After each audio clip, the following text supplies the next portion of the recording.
উনি রাষ্ট্রপতির ছবি নামিয়ে নিতে দিয়েছেন, কিন্তু নিজের ছবি ঝুলায় রাখেন। উনি তো অর্ধেকটা নোবেল পেয়েছেন, পুরাটা পান নাই তো। উনি ক্ষমতায় বসে কিন্তু নিজের গ্রামীণ ব্যাংককে ফেভার করেছেন। উনি আসলে একজন সেলফ লাভিং। মানে আপনি রাষ্ট্রপতির এই সাক্ষাৎকারটিকে কিভাবে দেখছেন?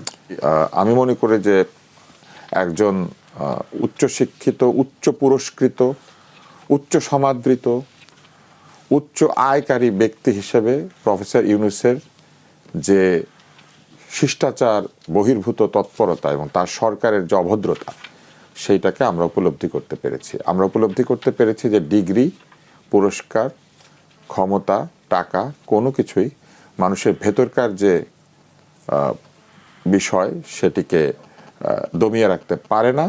উনি আসলে রাষ্ট্রপতিকে অপমান করার মধ্যে দিয়ে জনগণকে অপমান করেছেন। কারণ রাষ্ট্রপতি পদটি একটি পদ, যে পদটি আমাদের রাষ্ট্রের সর্বোচ্চ পদ। এই পদকে সম্মান করা আমাদের দায়িত্বের অংশ। কোনো ব্যক্তি রাষ্ট্রপতির বিরুদ্ধে যদি আমাদের কোনো ক্ষোভ থাকে, সেই বিষয়ে কি ব্যবস্থা নেওয়া হবে এটা সংবিধানে আছে।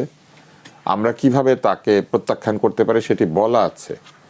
কিন্তু তিনি তার নিজের পদের প্রতিও আমি বলবো যে সদাচার করেন নাই।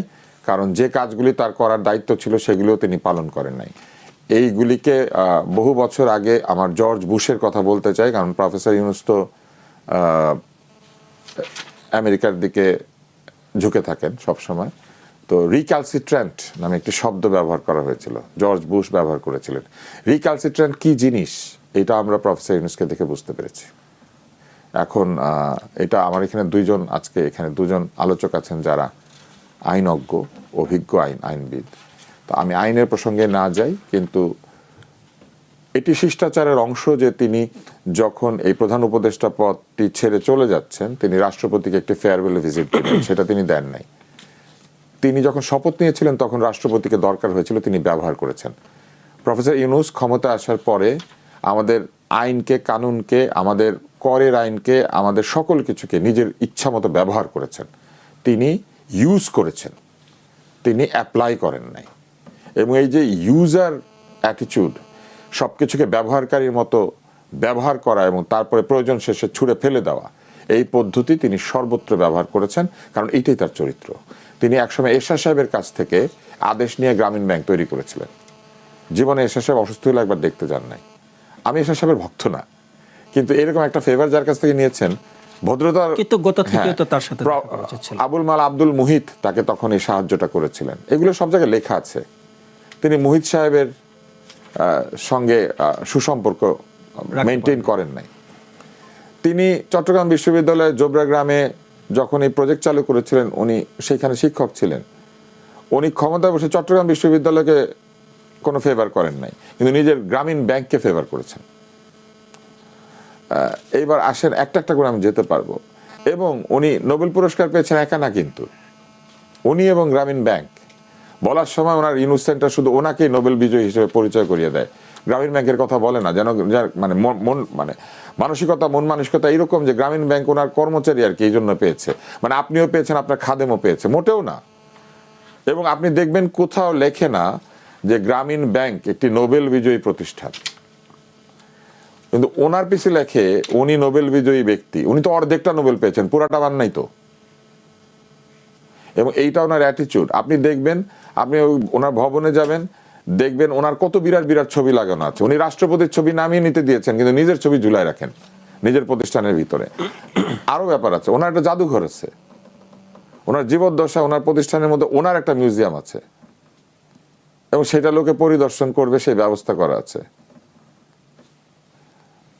এখন উনি আসলে একজন সেলফ লাভিং। মানে আমরা একটু জানতে চাই যে সেটাই আসলে কোথায়।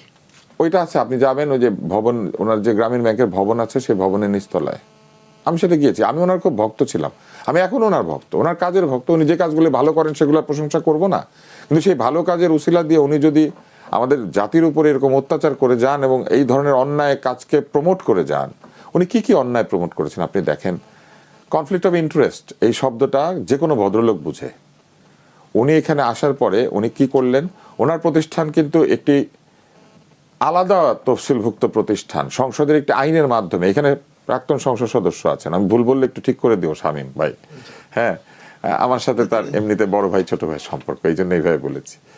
এটা কিন্তু একটা সংসদের আইন দিয়ে তৈরি করা একটা প্রতিষ্ঠান, যেটা সাধারণ মাইক্রো ক্রেডিট প্রতিষ্ঠানের আইনের আওতায় ছিল না। এটাকে উনি ইচ্ছা করে বাইরে রেখেছিলেন, কারণ তাহলে ওইখানে সরকারের অনেক নজরদারি থাকতো। এই কারণে উনি এটাকে বাইরে রেখেছিলেন। যে মুহূর্তে উনি নিজে সরকার হয়ে গেলেন, সাথে সাথে উনি এটাকে বিশেষভাবে মাইক্রো ক্রেডিট প্রতিষ্ঠানের আইনের আওতায় নিয়ে এসে করমাফ করে দিলেন। কারণ এই করমাফ করার যে আইনটা, সেটা মাইক্রো ক্রেডিট প্রতিষ্ঠানের জন্য আছে, ওনার প্রতিষ্ঠানের জন্য নাই। উনি ওনার ক্ষমতাকে ব্যবহার করলেন নিজের প্রতিষ্ঠানের স্বার্থে। এবং তারপরে কি করলেন, উনি নিজের দায় মাফ করলেন, উনি নিজের জন্য বিভিন্ন লাইসেন্স পারমিট ইস্যু করলেন। এবং ওনার সময়ে ওনার মালিকানাধীন, ওনার আমি বলবো যে ঘুরিয়ে ফিরিয়ে মালিকানাধীন, শ্যাডো মালিকানাধীন গ্রামীণ ফোনের জন্য তরঙ্গ বরাদ্দ করা হলো। এবং সেই তরঙ্গ বরাদ্দ যেভাবে করা হয়েছে, সেটা স্বচ্ছ প্রক্রিয়ার মধ্যে দিয়ে করা হয় নাই। এই কাজগুলি তিনি ওখানে বসে বসে করেছেন। উনি অন্যের দুর্নীতি ধরেন, ওনার নিজের দুর্নীতি উনি যে করেছেন, কনফ্লিক্ট অফ ইন্টারেস্ট, স্বার্থের দ্বন্দ্ব থাকা অবস্থায় ক্ষমতায় বসে নিজের প্রতিষ্ঠানকে বিভিন্ন ধরনের বরাদ্দ দেওয়া, এইটা তো কোনোভাবেই আইনসিদ্ধ না। উনি এগুলা করেছেন। এবং প্রেসিডেন্টের সাথে উনি কি করেছেন, উনি তো একদিকে প্রেসিডেন্টের সঙ্গে অভদ্রতা করেছেন, আরেকদিকে উনি নিজে গোপন চুক্তি করে এসেছেন। মানে উনি তো করেন নাই, লোক দিয়ে করিয়েছেন, নিজে আবার সাইন করেন নাই, কিন্তু আপনি লক্ষ্য করবেন। এবং ওনার উপদেষ্টাদেরও কেউ সই করে নাই, সই করিয়েছেন একজন আমলাকে দিয়ে, প্রশাসনিক লোককে দিয়ে, প্রশাসনের সঙ্গে চুক্তিটা করিয়েছেন রাষ্ট্রের পক্ষে, সরকারের এই বিষয়টা নিয়ে আমি আপনার কাছে এবং এই চুক্তি বিষয়ে রাষ্ট্রপতিকে অবহিত করেন নাই, আগেও করেন নাই, পরেও করেন। যে আমি আসবো এই